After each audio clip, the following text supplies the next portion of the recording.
존경하는 우리 상당구민 여러분, 새해가 밝았습니다.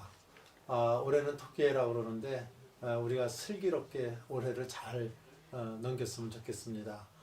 왜냐하면 대내적으로 굉장히 어려움이 금년에는 좀 가중될 것으로 이렇게 보여서 슬기로운 한 해가 되기를 충심으로 기원드리고, 또 우리 새해 되면 다 우리 얘기하는 거지만 우리 모두 건강하시고 또 기쁨과 또 희망과 사랑이 넘치는 한 해가 되기를 진심으로 기원드립니다. 여러분 댁내 늘 평안하시고 새해 복 많이 받으시기 바랍니다. 감사합니다.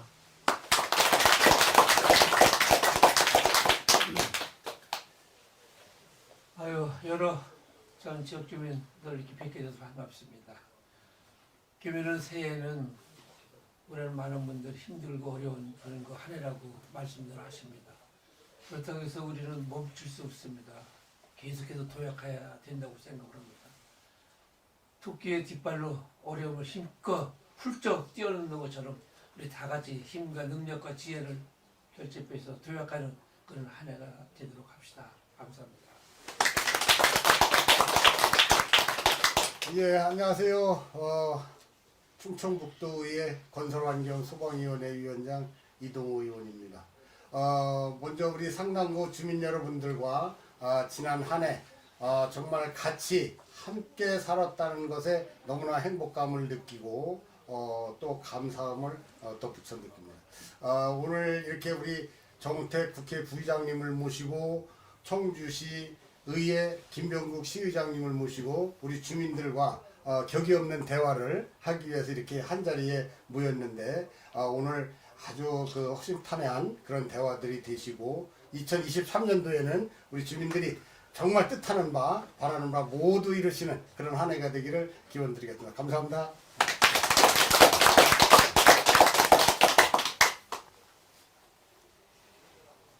이은주님. 네.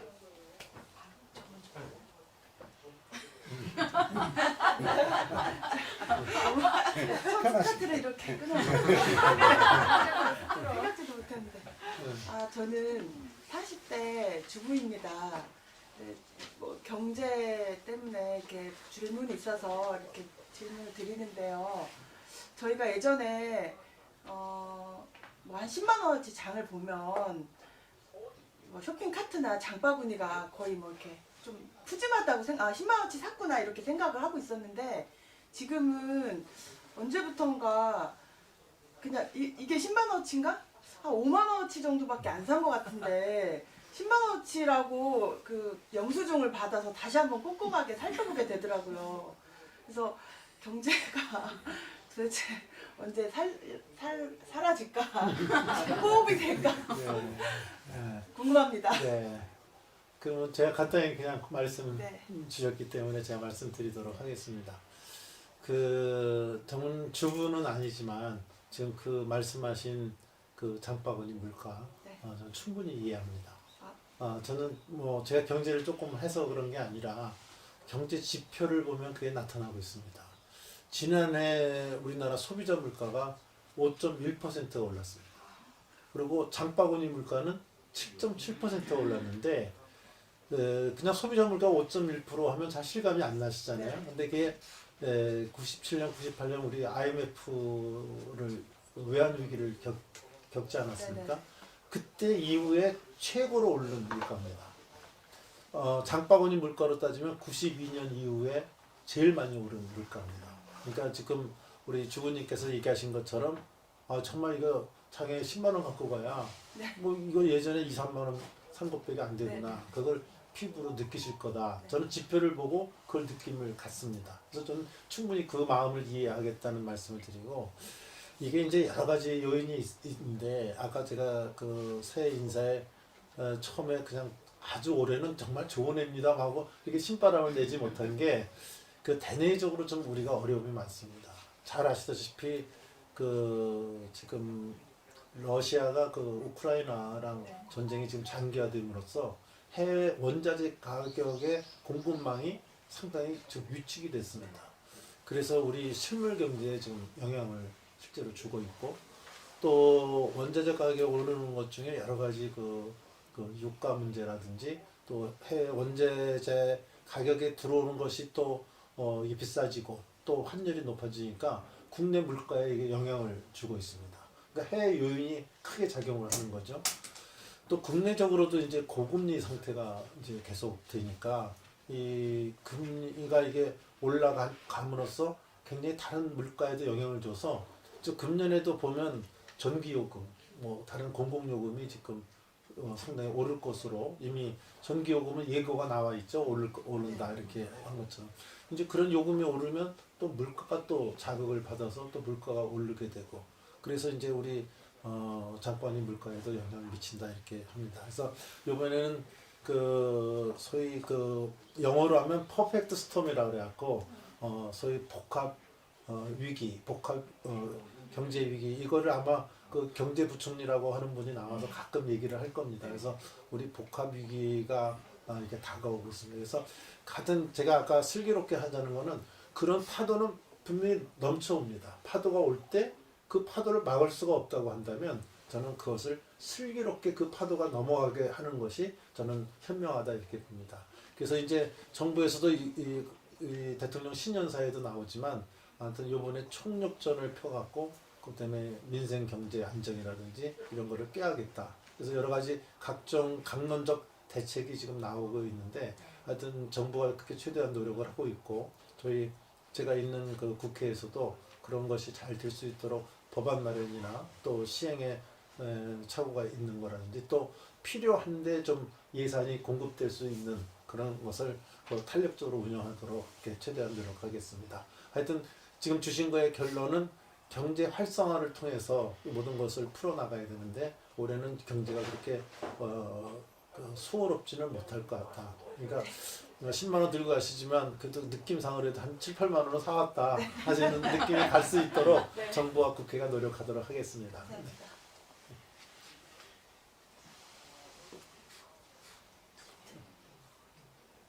최명수님. 네. 저는 이 동네에 사는 최명기입니다. 네. 다름이 아니고 우리 동네 경로당이요. 너무 허술한 것 같아요. 뭐가 허술하냐면 이 화장실이 밖에 있어요. 그래가지고 노인 양반들이 아주 연로하신 노인 양반들이 많이 계시는데 화장실을 나가시려면 그냥 지팡이를 집어야지 가다가 싸신다 그래 사실은. 왜냐면 힘이 약해지니까. 예, 요새 드시면 그럴 수 솔직하게요. 예. 그래가지고서 이 화장실을 좀 안에다가 예 안에다 좀 해주시고 그 경로당을 좀 새로 지어주시든가. 너무 우리 동네는 너무 이 경로당이 너무 잘못돼. 계곡 밖에 화장실이 있어가지고 이 추운 날에는 얼어요. 얼으면 화장실을 못 봐요. 그럼 너네들이 어디로 가겠어요? 네. 그게 제일 많이 불편해요. 지신지 굉장히 오래된 것 같은데. 예, 아주 오래됐어요. 오래됐죠? 예. 그러면 이제 이번에 바꾸셔야죠. 새로 져야죠. 네, 그래서 새로 져야 되는데 아니 요새 진짜 그 예전에는 우리가 이렇게 그 삶의 질이 따로 있고 소위 거간이라 그래서 예. 따로 이렇게 따로 나가서 있었는데 요새는 그런데 별 없어요. 거의 다 실내에서 다 그렇죠. 또 예. 활용을 하셔야 하기 때문에 네. 아마 지신지가 굉장히 오래된 것 같습니다. 엄청 오래됐어요. 그래서 경로당 그 해결사, 경로당 그렇게 어려운 문제 있잖아요. 예. 그 해결사가 우리 시의장님이십니다. 그래서 제가 말씀을 많이 드리는 것보다 그거 오래됐으니까 그거 지금 말씀대로 신축해야 되겠구나. 그 말씀에 제가 전적으로 동의하면서 해결사인 우리 시의장 말씀을 듣도록 하겠습니다. 저기 그 싱크대도요 처음에 지었을 때 나가지고 다 떨어졌어요. 그 오래됐으면 다 그런 거죠. 예. 그런데 예. 뭐 하나 뭐 손대 주시는 오늘 말씀 잘하셨어요. 시의장님 오셨으니까 뭔가 해결하실 것 같습니다. 지어주세요. 아주 눈 양반들이 이거 진짜 싸신다고요. 싸셔요. 가시 나가서. 저희 가덕의 수국이라는 동네도 이제 그 화장실이 이제 밖에 있었어요. 예. 그러다 보니까 겨울에는 이게 참 용을 보러 다니시기도 불편하고 그래서 저희들이 요번에 리모델링 하면서 경로당 안에다가 수제식으로다가 해드렸어요. 예. 그리고 이제 이 경로당은 제가 좀 이제 가보야 알겠지만 우리 참 부의장님께서 요번에 이제 국비도 1,100억 정도를 내려주셨기 때문에 저희들도 좀 예산 조금은 여유가 있는데 저희들이 지금 현재 우리 조례에 볼 것 같으면 병상을 쳐주는 데 있어서는 지금 7,100개를 안 주게 돼 있어요 이게. 그래서 이제 여기 도의원도 계시면 도에서 한 1억 좀 들어주시고 한다면 저희들이 좀 매칭해서 새롭게 이제 저드리는데 우선 그것은 조금 시간이 걸릴 거예요 이게. 그렇다고 보면은 우선 필요하신 예를 들어서 그 뭐 지금 말씀하신 싱크대라든지 또 전기밥솥이라든지 또 탁대라든지 TV라든지 냉장고라든지 에어컨이라든지 이런 건 빠른 시일 내에 3월 안에 3월달 안에 제가 그건 좀 해결을 해드릴게요. 아주 에어컨도 안 돼요. 아니 그렇게 지금 말씀드리자면 에어컨 안 예? 돼요. 아니 내가 해드릴게. 그건 내가 저기 가가지고 바로 예? 건 예, 바로 그 싱크대하고 에어컨하고 뭐 이런 거 밥솥 같은 것도 있으시면 얘기하세요. 아니 전기밥솥이라든지 이런 건 저희들이 해줄 수가 있어요. 압력솥을 압력밥솥. 그러면 제가 여기서 이제 우리 쌀도 안 좋은 데다가 그냥 전기밥솥을 하니까 밥이 안 좋아요. 네, 그러면 시에서 나오는 아 그럼요. 압력솥을 압력밥솥으로 하셔야죠. 밥이 좀 맛있게 먹고. 네, 알겠습니다. 여기 지금 몇 분이나 등록되어 있어요? 예? 경로당에 한 회원수가 60명 넘어. 어이구. 그래요? 그런데도 방도 좁아요. 아랫방에. 지금 몇 평이나 되나?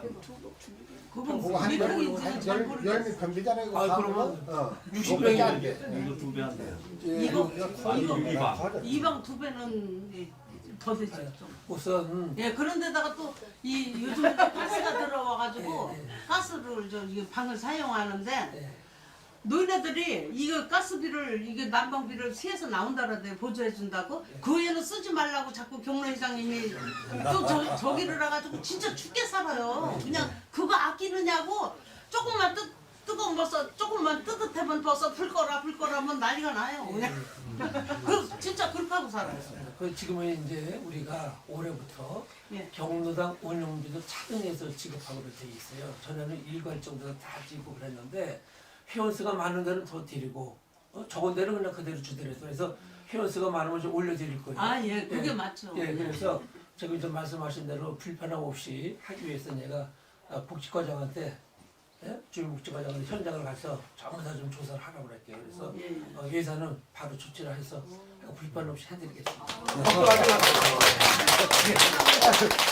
그리고 지금 제가 보기에는 당장 좀 필요하신 거 있잖아요. 네. 좀 지금 우선 당장 올겨울 지내셔야 되니까 네. 그때 필요하신 거 최소한 비품이나 도구 같은 거 필요하신 거는 바로 아마 의장님이 조치를 해주실 겁니다. 네, 네. 다만 이제 조금 시간을 갖고 시간을 갖는 게 아주 긴 게 아니고 예. 하여튼 올해 내에 여러 가지 예산을 검토를 해서 신축하는 방향으로 우리 도의원이 뭐 1억은 그냥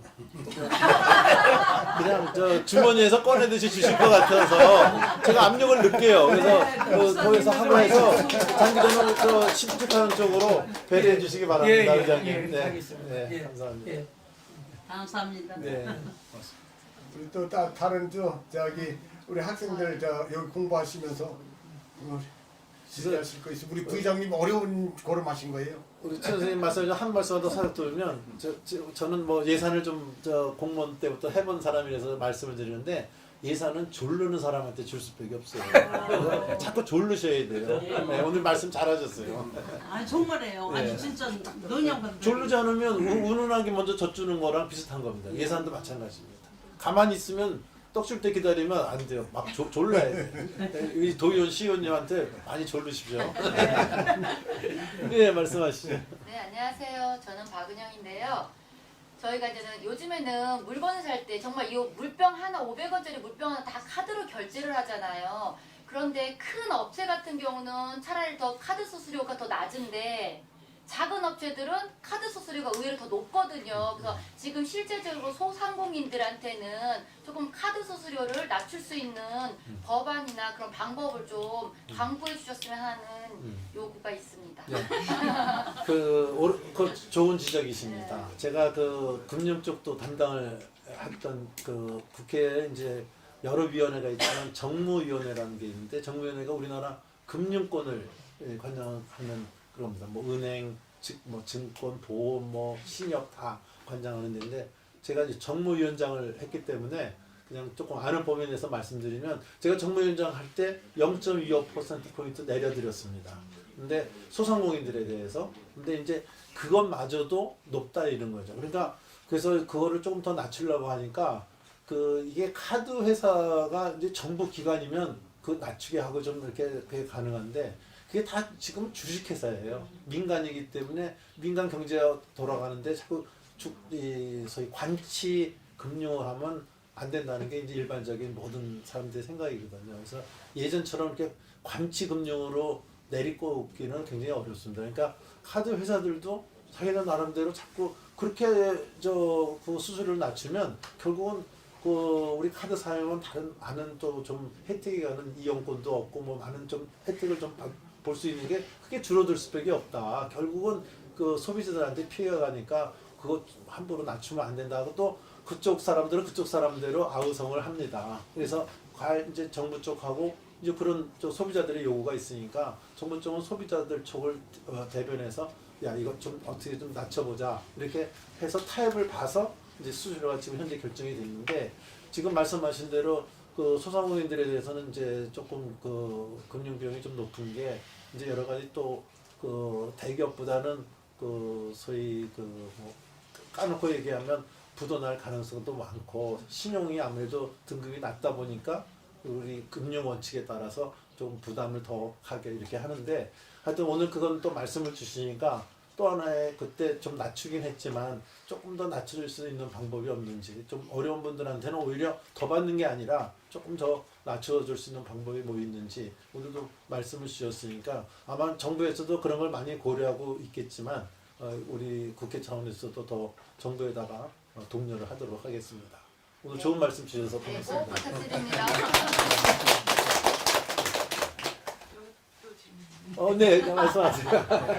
질문이 많을수록 좋습니다. 저 이제 막내가 대학을 이번에 가서 대학생이 이제 둘이 됐어요. 아이고, 집에. 축하드립니다.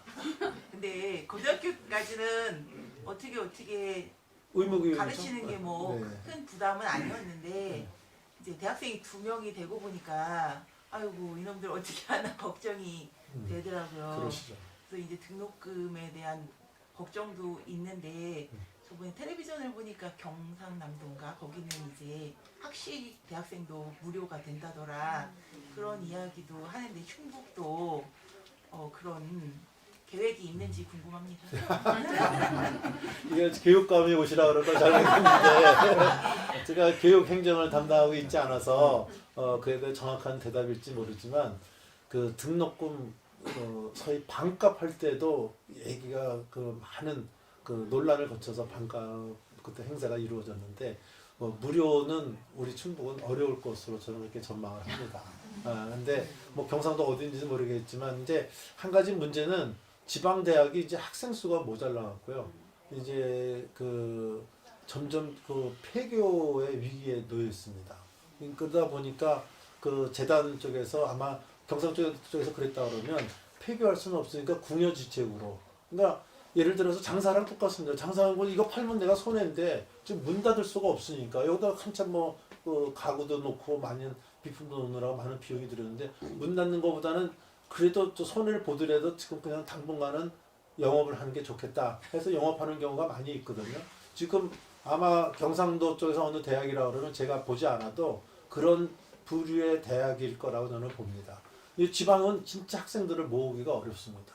그래서 이제 점점 지방 대학은 폐쇄로 가야 되는데 그 가는 과정이 이것도 아주 지난할 거다 이렇게 저는 보고 있습니다. 그래서 지금 그 대학을 공짜로 보내면 그 대학은 소위 교수들 월급 뭐로 줍니까?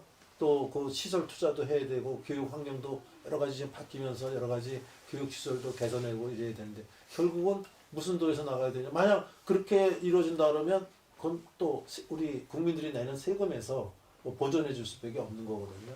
그래서 그러한 문제가 지금 그 대학생을 둔 자녀분들한테는 가정한테는 급박한 문제죠. 애들 등록금도 부담되고 먹고 살기도 힘들어 죽겠는데 이런 입장에서 그렇지만 그런 학생을 안 갖고 있는 세금 내는 사람은 왜 우리가 세금 내서 그 사람들 그 자녀까지 줘야 되냐? 이게 이제 갈등이 벌어지는 거죠. 그래서 그것이 지금 어느 선에서 결정을 해야 될지는 그 이제 정부가 학교 당국이라든지 또 여러 사회 여론을 들어서 결정할 겁니다. 근데 지금 하여튼 결론적으로 지금 질문 주신 거에 직답은 우리 충북도 등록금 안 되고 다닐 수 있겠느냐 이렇게 질문으로 제가 받아들인다고 한다면 제가 교육감은 아니지만 또 대학교 총장은 아니지만 그건 쉬운 일은 아니다 이렇게 말씀을 드리고요.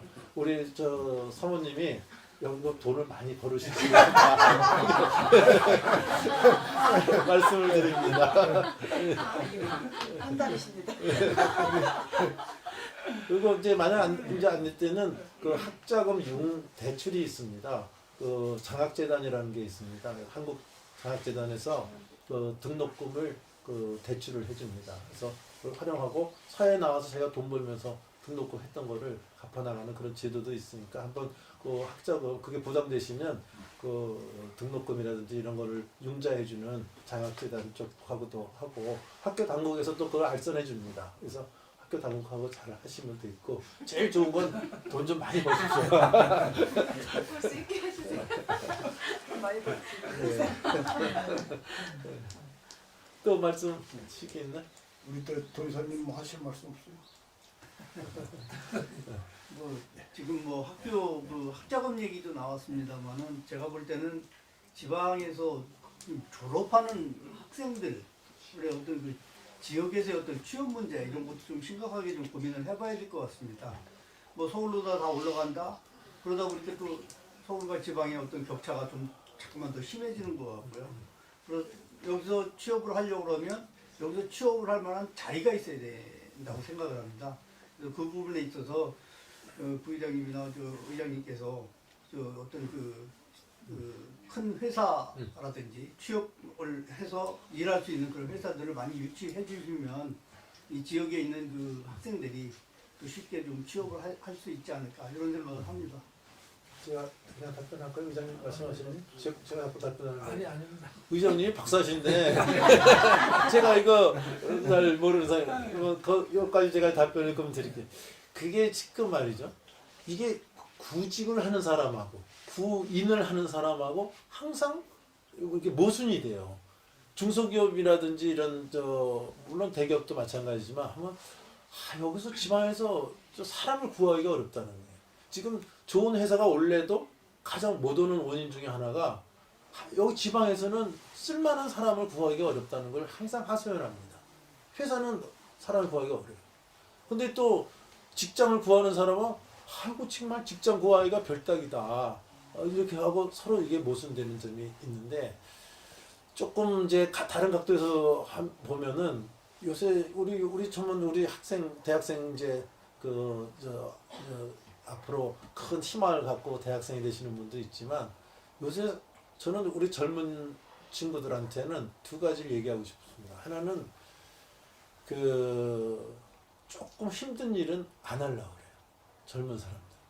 네. 그럼 젊은 사람들 나한테 많이 공격할 겁니다. 이 얘기를 하면. 그렇지만 그런 측면도 있다는 거지 전체가 그렇다는 건 아닙니다. 그러니까 요새 젊은 사람들 사실 우리 세대 때는 정말 모든 일이든지 밤새고도 일을 하고 이렇게 했는데 요새 일부 나쁜 사람들이라고 저는 얘기를 하는데 그 사람들은 6개월 딱 일한다는 거예요. 그리고 그 회사에 있는 사람도 제가 사장한테 들은 얘기인데 6개월 딱 되는 날 찾아온대요. 찾아와서 제가 지금 딱 6개월 되는 날입니다. 그래서 제가 지금부터 6개월을 좀 쉬려고 합니다. 그리고 뭐 유럽도 가고 어디 외국도 가려고 쉬려고 합니다. 그럼 그렇게 하고 자기가 여기 본사에서 일했는데 지방으로 발령 내는 걸로 해주셔서 제가 사직한 걸로 처리를 해주십시오.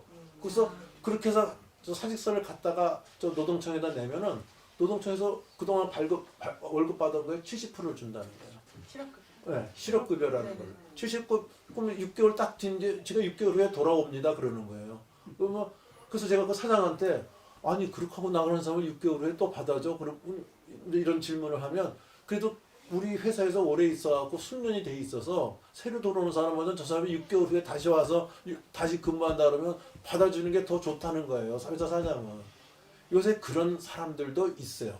그러니까 아직 그게 일부겠지만 그래서 그리고 좀 예전 제가 봤을 때는 제가 이제는 좀 나이가 먹어서 그런지 젊은 사람들이 예전보다는 조금 그 일하려는 근로 의욕이라는 것이 조금 예전 같지는 않다. 저희가 젊었을 때보다는 요거를 하지만 다만 이제 두 번째로는 우리 젊은이들한테 좀 얘기하고 싶은 거는 그 젊은이들이 그 직장을 이제 구하려고 많이들 이렇게 노력을 하는데 결국 경제 활성화가 잘 이루어져야 돼요. 그러니까 근데 이거를 이제 하다 보면 우리나라 회사들이 이제 뭐 대학생 졸업생들도 뽑고 이래야 되잖아요. 근데 굉장히 경계를 하는 거예요.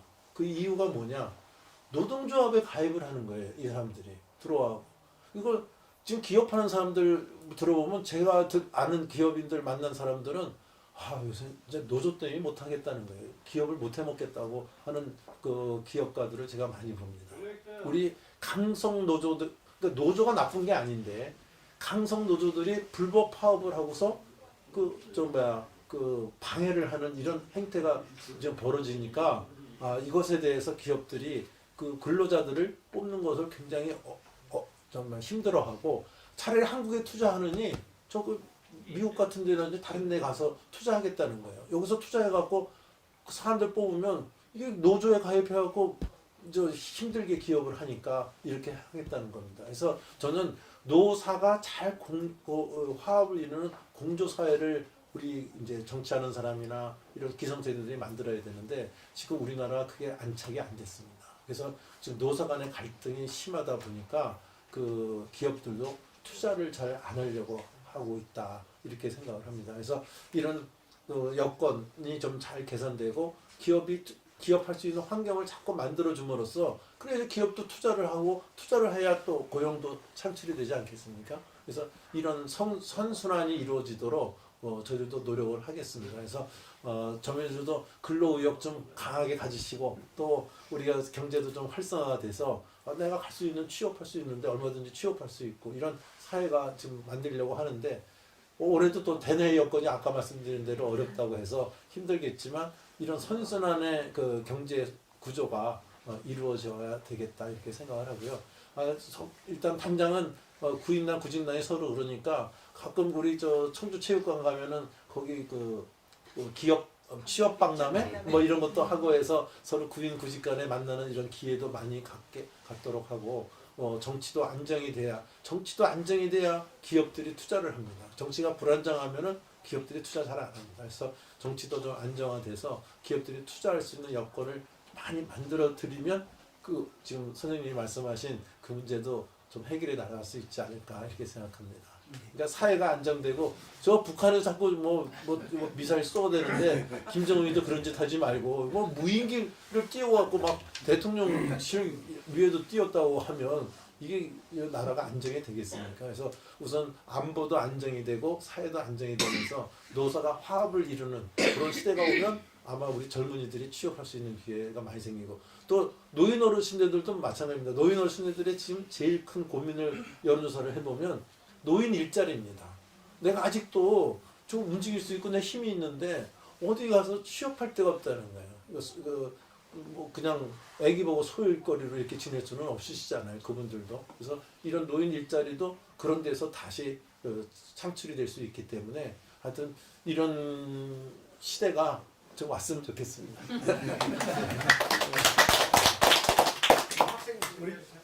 네. 제가 또 있어? 예. 학생이 질문이 많을 거예요. 예. 안녕하세요. 예. 저는 충북여자고등학교 졸업 예정인 김혜진입니다. 전 정치와 관련된 질문을 좀 드리고 싶은데 정치는 우리 의장님이 막사집니다. 제가 생각하는 정치는 국민들을 좀 편안하게 해주고 또 좀 보살피는 그런 게 정치라고 생각을 하는데 저희 국회는 언제쯤 그런 모습을 보일지 그런 것을 질문을 국회의원이라 그랬어요? 우리나라 정치인이라 그랬어요? 의장님이 정치 생활을 굉장히 오래 하신 분입니다. 거의 40년 가까이 하셨기 때문에 한번 의장님 소견을 한번 들어보는 것도 좋을 것 같습니다. 아니 저희들은 이제 생활 정치고 이제 실질적인 큰 정치는 이제 국회에서 하는 거예요. 생활 정치는 이제 어쨌든 그 주민들의 의견을 많이 청취하고 주민들의 뜻에 따라서 시정을 펼치는 것이 난 생활 정치라고 생각을 해요.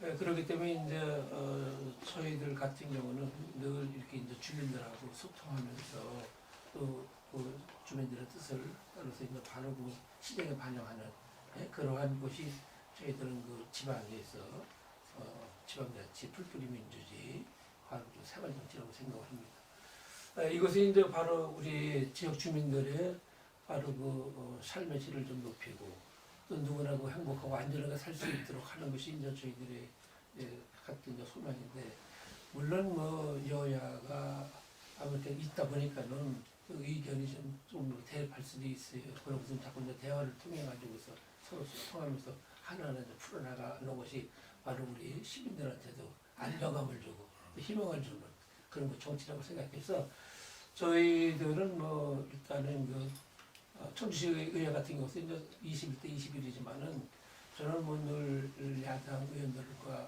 늘 함께 임명을 맡으면서 사안이 있을 때마다 같이 협의하고 협치했다고 생각을 해요. 그래서 저희들은 해가지고 시민만 바라보고 가는 그런 그 청주시 의회를 이끌도록 저는 노력하겠습니다. 그러니까 조금 더 지켜봐 주시면 중앙 정치를 멍청하게 하는 네, 지금까지 이제 시의회 정치를 얘기하셨는데 도의회 정치도 한번 우리 충청북도 의회는 방금 전에 우리 이제 김동국 시의장님께서 말씀하셨듯이 각 지역구에 이제 의원님들이 계시잖아요. 시의회, 뭐 도의회, 이제 도의원. 그래서 이제 대개 보면 이게 이제 우리나라는 정당 정치잖아요. 이게 정당 정치. 그러다 보니까 이제 의원 간에도 당이 서로 뭐 지금 현재 이제 더불어민주당, 국민의힘 이렇게 해서 의원들이 이렇게 같이 활동을 하는데 다른 지역은 모르겠습니다만 우리 상당구 정우택 부의장님이 계신 지역구에 지금 현재 의원님들은 제가 그런 제안을 드렸어요.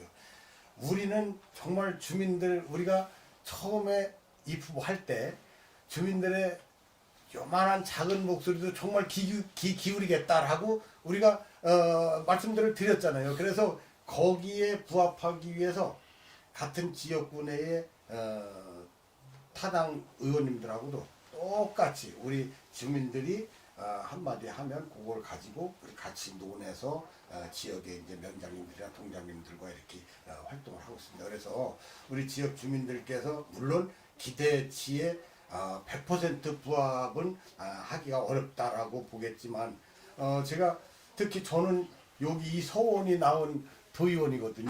그래서 제가 정말 이 서원에 이 뒤에 모셔져 있는 그 선현들 뜻에 어긋나지 않게 하기 위해서 모든 하루하루 일기를 탔습니다. 제가 그 다 기록을 다 해요. 우리 여기 김혜숙 단장님은 제 기록을 봤을 겁니다. 제가 오늘 우리 충북여고 우리 따님께서 말씀한 정말 정치는 뭐냐 이렇게 하는 일기까지 이렇게 써서 또 주민들이 어떤 뭐 불편함 이런 거 요구하시면 그거 적어서 도에 요구할 거 도에, 시에 요구할 거 시에 이렇게 해서 하다 보니까 사실 바쁜 나날들을 보내고 있다라고 우리 주민들께서도 좀 이해를 해주시고 좀 같이 좀 도와주시면 좋겠습니다. 그리고 덧붙여서 이제 제가 말씀을 드리면 우리 지금 여기 해숙 단장님이 사실 우리 국회 부의장님께 건의를 드려야 되는 사안 같은데 이제 큰 정치를 하시는 분들이 계시다 보니까 이 자리에 오시기가 엄청 힘들어요.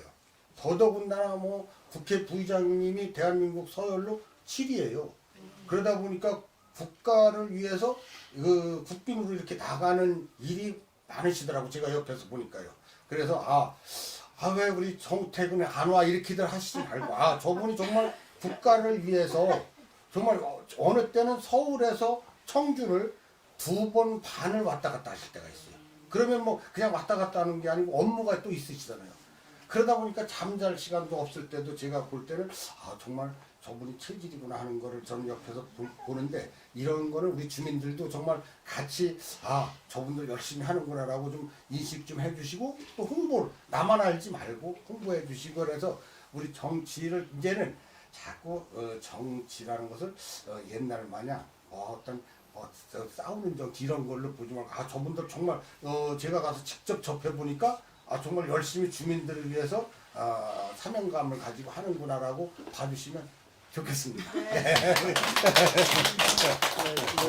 지금까지 가장 우리 청주 또 충북에서 모범적인 시의원, 지금 시의장을 하시는 우리 김병국 의원님, 또 가장 모범적인 도의원이신 우리 이동우 위원장님 두 분의 말씀이었습니다. 근데 사실 그 말씀을 듣고 보니까 제가 그 질문에 굉장히 송구스럽습니다. 두 분은 굉장히 모범적인데 저는 지금 칭찬해 주신 거가 반대로 국회의원은 모범적이지가 못하구나 이런 송구스러운 마음을 갖습니다.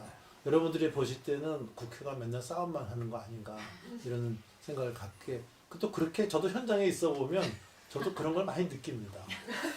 제가 92년에 처음 출마를 했습니다.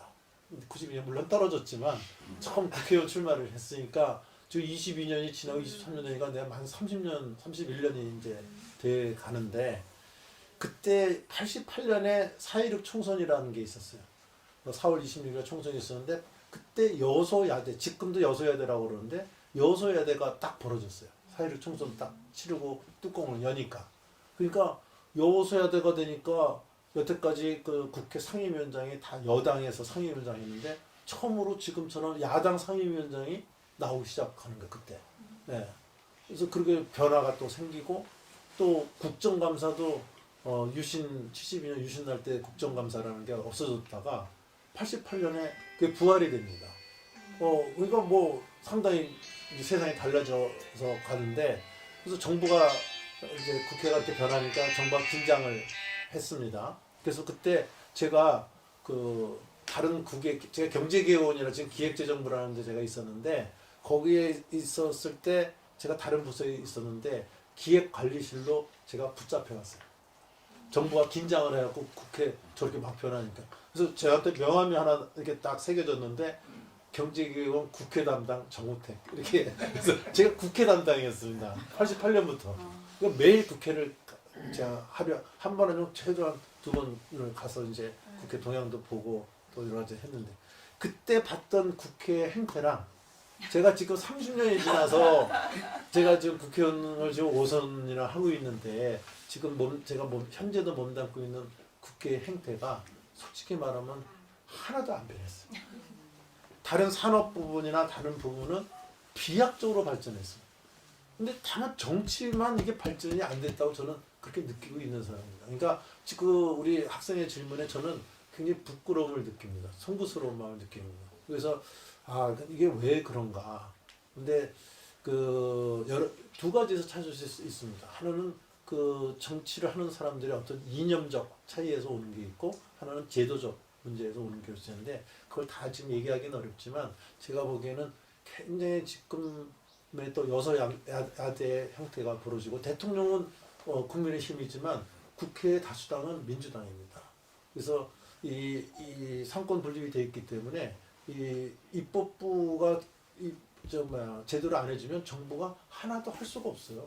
그래서 88년 4.16 총선 났을 때도 윤태명 고모님 잘 계시지만 90년에 소위 기라성 같은 3당 합당, 노태우, 김종필, 김영삼 세 분이 3당을 합당하게 되는 계기가 여소야대는 전국을 운영할 수 없다 그래갖고 3당 통합을 하게 되는 이런 사태도 벌어졌습니다. 그래서 지금의 여소야대 형태이기 때문에 정권은 바뀌었는데 왜 이렇게 뭐가 피부에 안 와닿았지?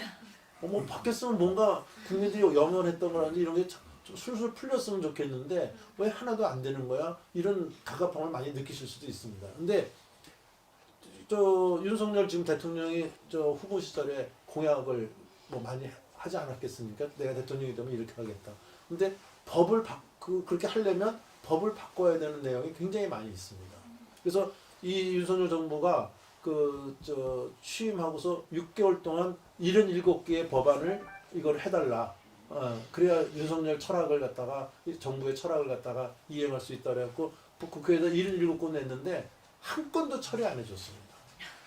제가 이렇게 하면 민주당을 탓하는 것 같지만 하여튼 어쨌든 간에 뭐 지금 할 수 없으니까 탓을 해야지. 그래서 이렇게 이런 지금 이 정치 행태가 그대로 벌어지는 것은 예전 행태랑 변함이 없다는 거예요. 저는 당이 다르고 그렇게 했다 하더라도 민생을 위해서 해야 될 문제는 우리 여당이 잘못하는 거 있으면 야당이 비판을 당연히 해야 되는 거고, 그렇지만 잘해서 잘 가는 거는 발목 잡기 하면 안 되잖아요.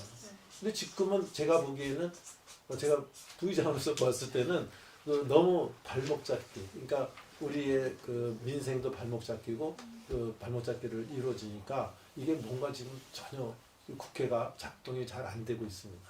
요새는 또 뭐 방탄 국회라고 뭐 많이 들어봤지만 그런 행태가 지금 벌어지고 있어서 국회가 이렇게 잘 돌아가지 않아서 하여튼 송구스럽게 말씀드리고 그 결론은 확실합니다. 지금 처음 말씀하신 것처럼 정치는 국태민안입니다.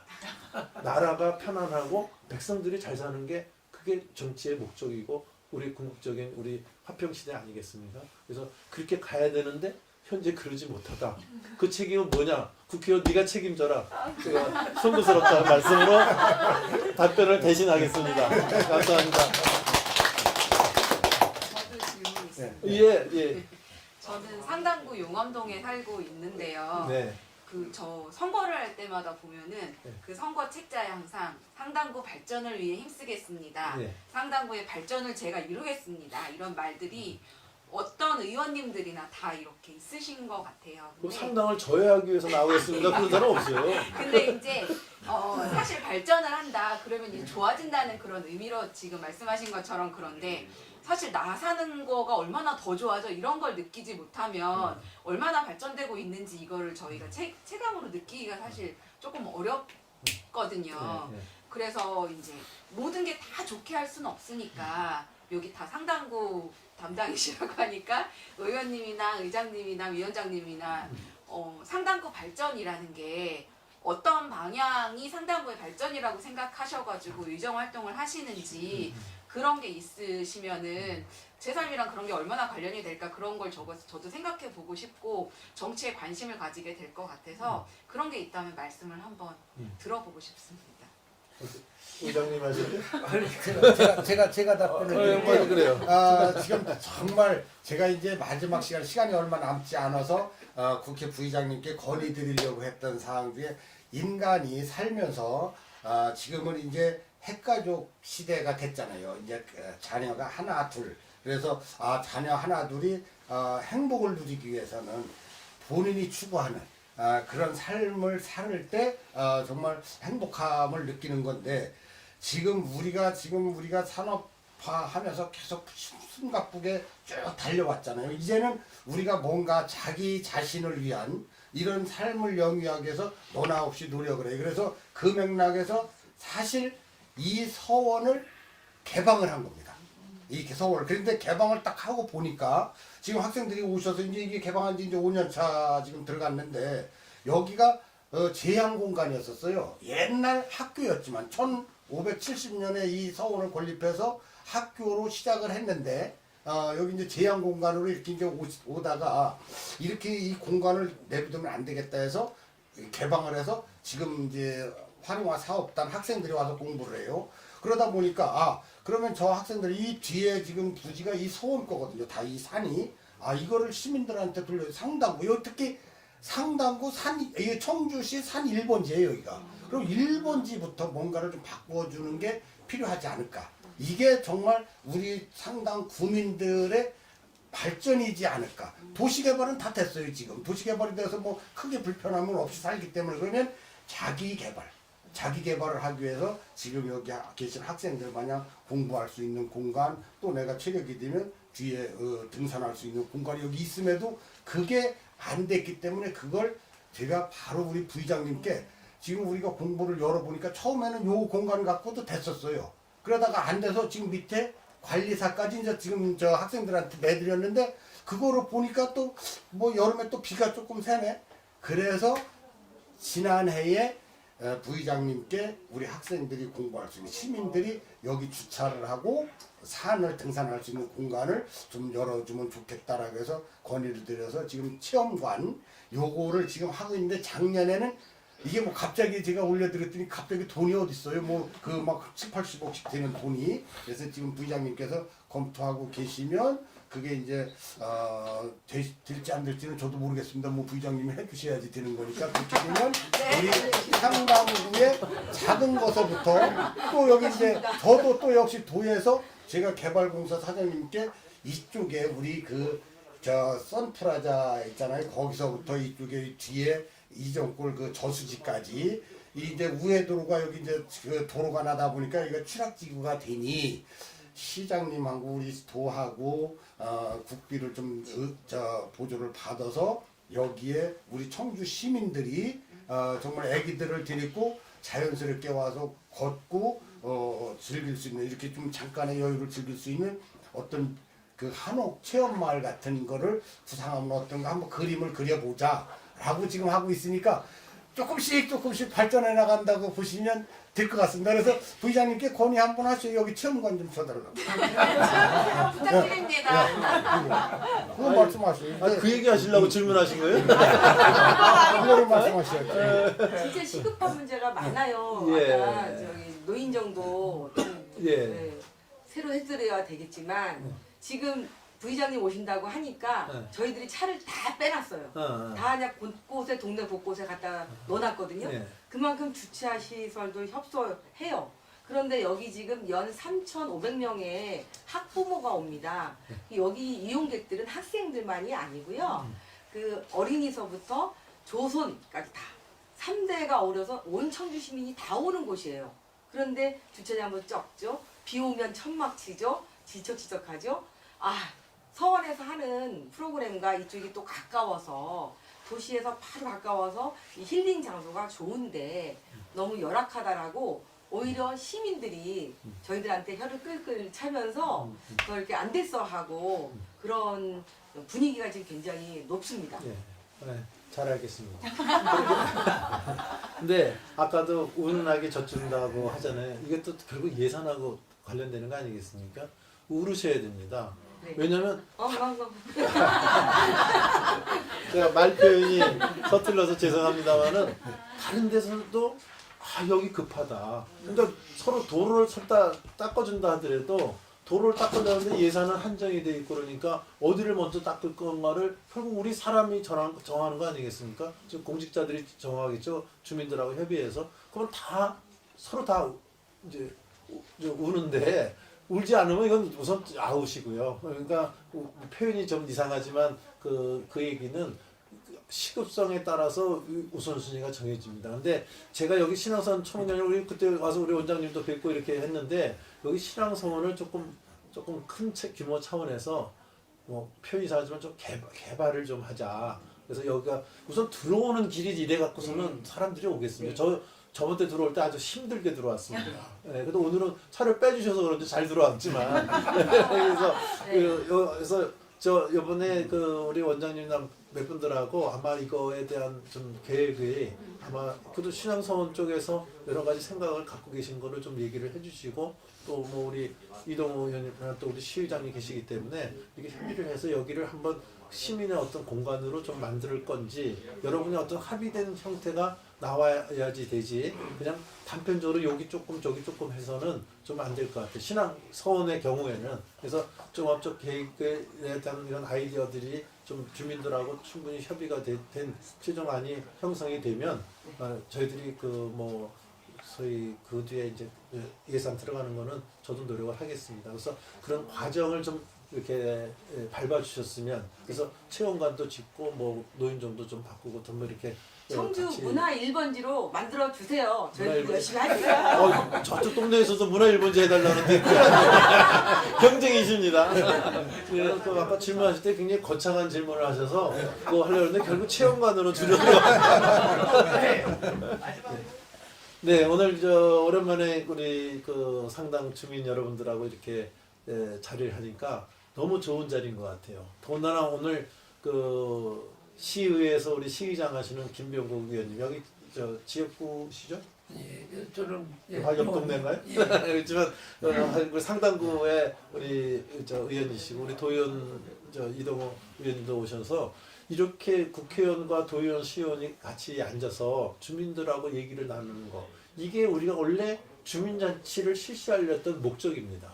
그래서 여러분들하고 이렇게 소통을 통해서 아 여기는 이런 문제가 있구나 이런 거를 이해하고 그것을 어떤 정책 순위에 따라서 저희 그 제도도 바꾸고 예산도 넣는 것이 우리가 해야 될 일이라고 생각하는데 오늘 주민자치의 본질을 여러분들이 꿰뚫고 이렇게 자리를 해주시고 특히 제가 존경하는 우리 정교님들이라든지 우리 원장님들 이렇게 감히 이런 어른 앞에서 제가 이렇게 주민들하고 얘기하는 걸 제가 얘기를 한 거는 아마 이 어르신들도 아마 흐뭇하게 생각하실 겁니다. 아 그래도 이 후배들이 와서 그래도 주민 여러분들하고 이렇게 대화도 하고 하는 이게 앞으로 대한민국이 잘 가는 길이 아닌가 크게는 이런 생각을 해주셨을 거라 생각해서 이 자리를 빌어서 어르신들께 감사의 말씀 드리고요.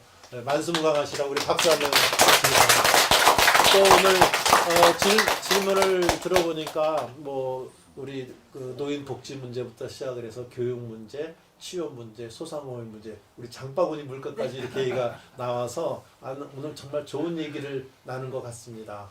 이런 기회가 좀 자주 만들어졌으면 좋겠는데 오늘은 이 언론에서 만들어졌는데 사실은 자발적으로 이런 게 자주 만들어졌으면 좋겠다 이런 생각을 가지면서 여러분 다시 한번 새해 복 많이 받으시고 여러분 가정에 늘 평안하시기를 기원드리겠습니다. 오늘 귀한 시간 내주셔서 정말 고맙습니다. 감사합니다. 감사합니다.